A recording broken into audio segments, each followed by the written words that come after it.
ilang lokal na opisyal hindi nagbabayad ng kuryente ayon sa NIA Chief. Detalye ng balita mula kay Cesar Natividad.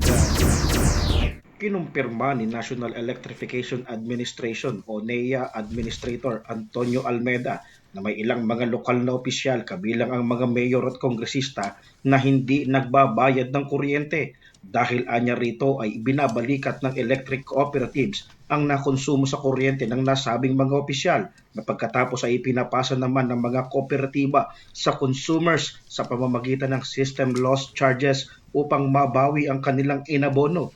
Ayon kay Almeda, madalas ay siya na ang nakikipag-usap sa mga politikong hindi nagbabayad ng kanilang kuryente upang ipaliwanag sa mga ito na dagdag pasanin sa electric cooperatives ang kuryenteng hindi nila binayaran. Sinabi ni Almeda na maaari namang putulan ng linya ng electric cooperatives ang mga politikong ayaw talagang magbayad.